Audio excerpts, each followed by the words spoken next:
Vamos a hablar sobre varios temas políticos judiciales con el doctor Julio Rodríguez. Gracias por estar aquí, bienvenido. Gracias, Tatiana, un placer para mí como siempre. A ver, hoy en el Congreso de la República, en la Comisión de Fiscalización, se aprueba por mayoría el informe final del caso Cofre.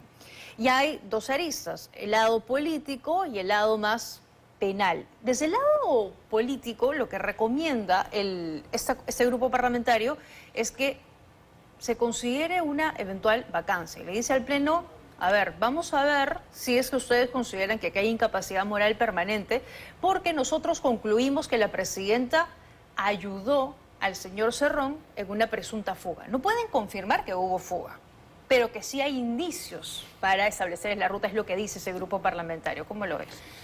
A ver, de la perspectiva política, lamentablemente, dada la estructura de la gran mayoría de congresistas que tenemos, uno no deja de sorprenderse de la capacidad de tomar decisiones absolutamente subjetivas sin ningún tipo de respaldo.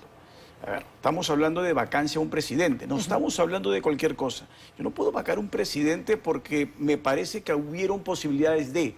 Eso es absurdo, no tiene el mayor sustento.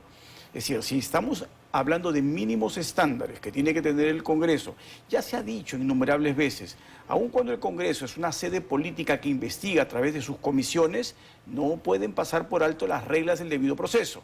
Y si estamos hablando en términos de comparación entre una vacancia, que sería equivalente en el ámbito judicial desde una perspectiva penal, es que le voy a dar a alguien cadena perpetua. Exacto. Entonces no puedo simplemente darle ese tipo de sanción política sobre la base de posibilidades que están basadas en lo que ellos entienden indicios que tampoco lo son. Exacto, porque la conclusión es presunta coordinación desde el alto nivel del Ejecutivo para permitir el espesamiento de Cerrón. Bueno, la presidenta ha negado esta versión en múltiples oportunidades, pero ¿qué tan certera puede ser esa conclusión? Entiendo que desde tu punto de vista, muy pocas probabilidades de que esto pudiese haberse ocurrido, ¿no? A ver, por lo menos, si es que ha ocurrido el día de hoy, el Ministerio Público no ha recabado la cantidad de elementos que permitan formar una convicción de sospecha altamente razonable para pasar necesariamente a las etapas que siguen.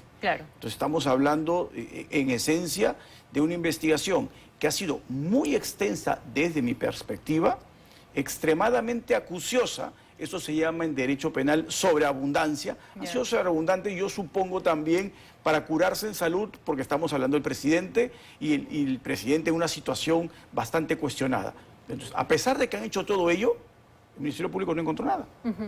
Ahora, quienes están en contra de este informe, desde el Congreso, APP, Perú Libre, lo que dicen es, acá hay un sesgo político, acá no se quiere buscar la verdad de ninguna manera.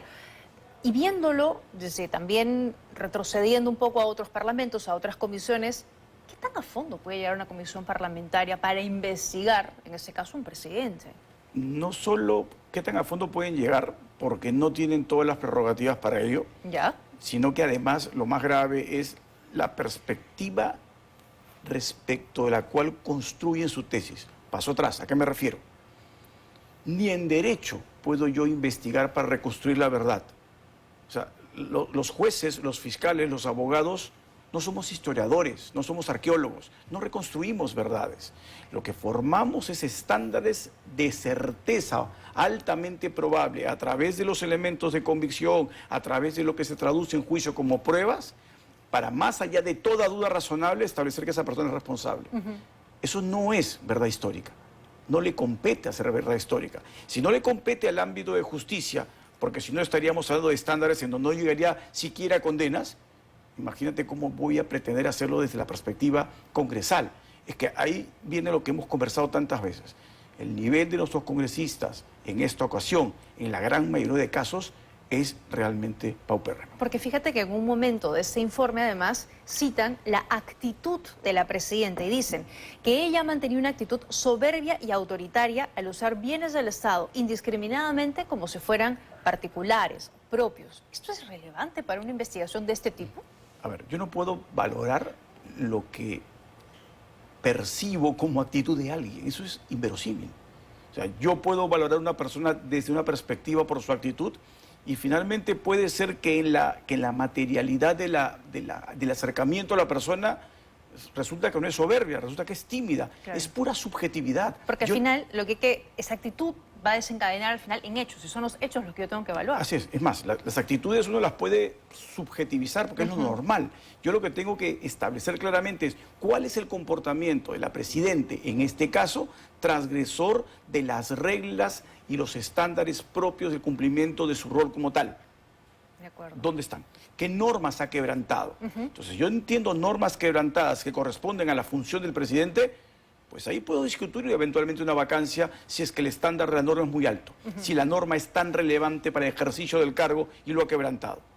Y lo que dicen ellos, ya yendo al lado más penal, es que le sugieren al Ministerio Público que investigue a la presidenta por diversos delitos: peculado de uso, abuso de autoridad, omisión de deberes funcionales y encubrimiento personal. Es un concurso de delitos. Sí, claro. Ojalá que sepan lo que es un concurso de delitos. Lamentablemente, en la gran cantidad de los casos ni siquiera tienen idea de lo que es. Pero retrocedamos, a ver. De lo único que podríamos discutir eventualmente, si es que hay responsabilidad, es si encubrió, ocultó a alguien o utilizó indebidamente el patrimonio del Estado, el vehículo peculado de uso.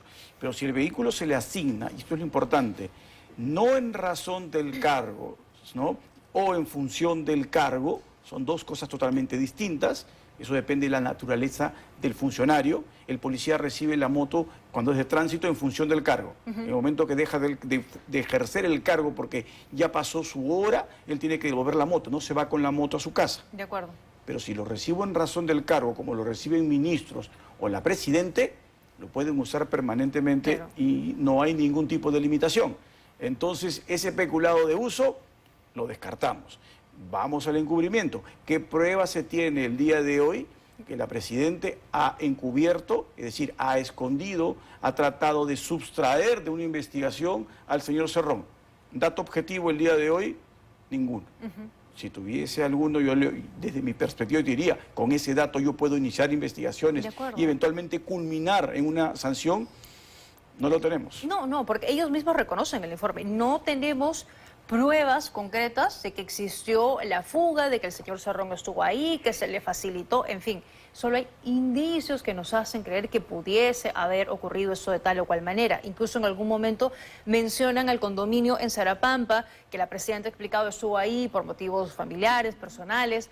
Pero claro, ellos insisten en comparar este condominio en Sarapampa con la casa de Zarratea de Pedro Castillo, donde se hacían pues reuniones y encuentros clandestinos. O sea, altas horas de la noche, y no una vez, y no con un personaje. Exacto. Entonces, estamos hablando de cosas totalmente distintas. O sea, pero este sí me lo colocan en el informe final como tratando de, no sé, encontrar de pronto ahí algún distraído y decir, caramba, aquí puede haber alguna relación importante, ¿no? Bueno, yo personalmente creo que cuando se colocan ese tipo de conclusiones en informes de esta naturaleza, cuando estamos próximos a iniciar campaña electoral, no hay otra más evidente intención de comenzar a colocarse medallitas para buscar acabar siendo senadores algunos o diputados otros. Vamos a escuchar justamente al presidente de la Comisión de Fiscalización, el señor Juan Burgos, que entre otras cosas, él dice que este informe va a pasar de frente al Ministerio Público, que no es necesario que sea debatido ni votado en el Pleno del Congreso porque tiene alta relevancia. Escúchelo.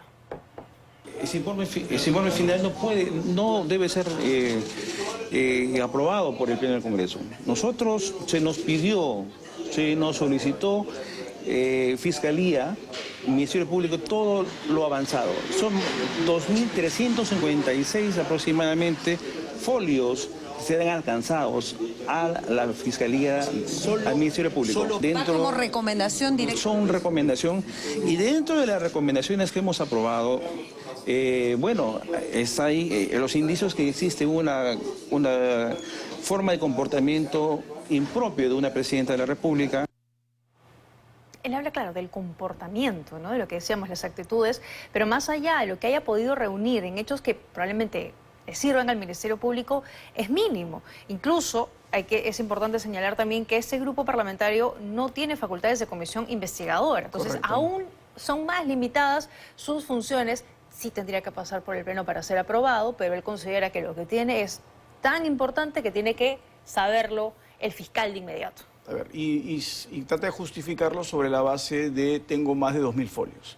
cuando eso es absolutamente también irrelevante, porque podría no tener esa enorme cantidad de folios y bastase que tuviese un solo documento, como es un video, prueba documental, como se llama en derecho, con un solo video, viendo a la persona que está metiéndose en la cajuela del auto, cierra la cajuela y se mete al condominio, pues no necesito 2000 folios.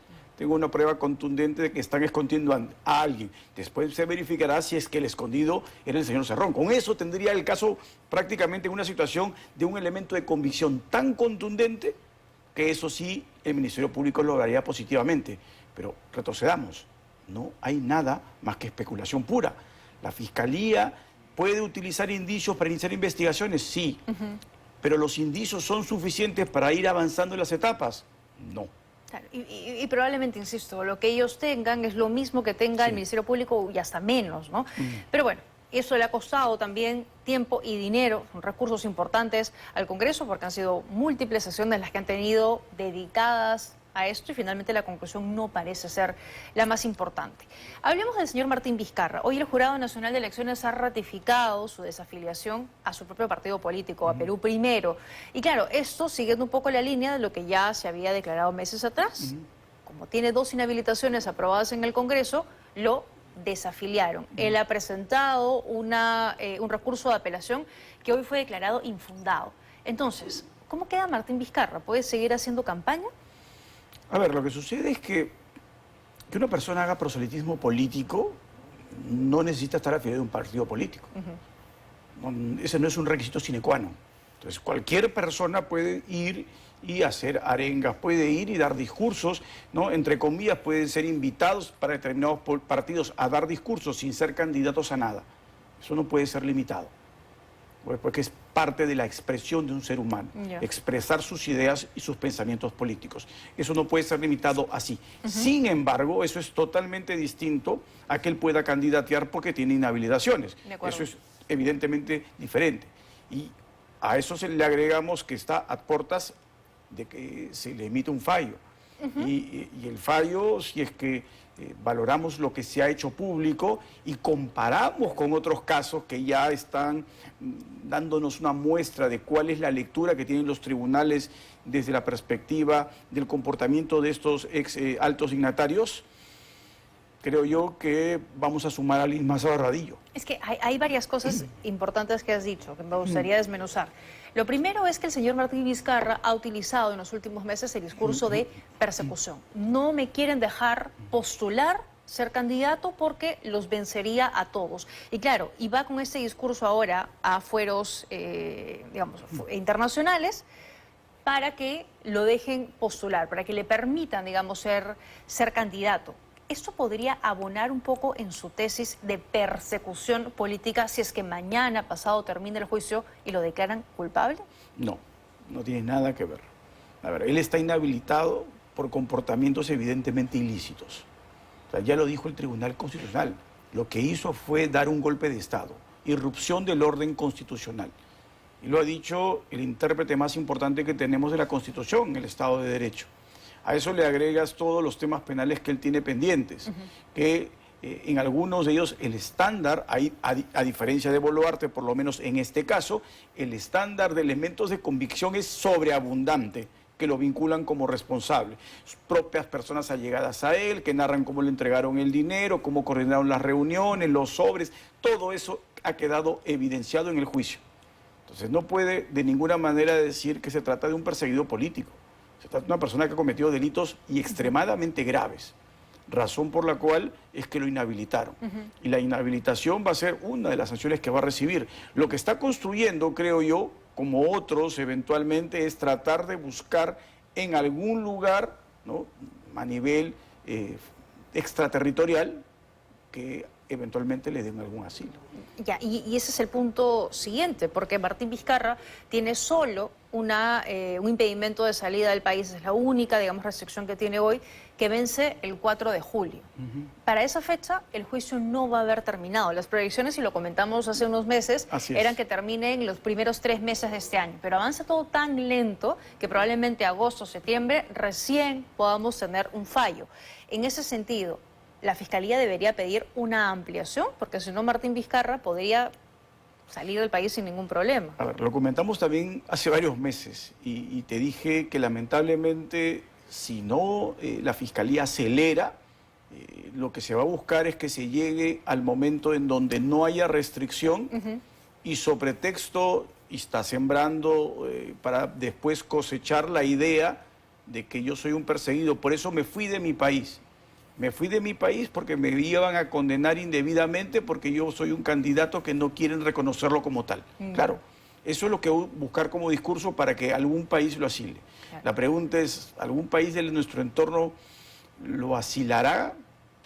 Brasil ha dicho que acá hay persecución política, ¿no? Después de lo de Nadine. Así es. Entonces, por eso, el más sospechoso de los países en el entorno será Brasil. De acuerdo. Bueno, vamos a estar atentos. Ojalá el juicio termine rápido, pero al ritmo de una audiencia por semana, eso no se ve, digamos, próximo. Gracias por habernos acompañado. Un placer para mí, Tatiana, como siempre.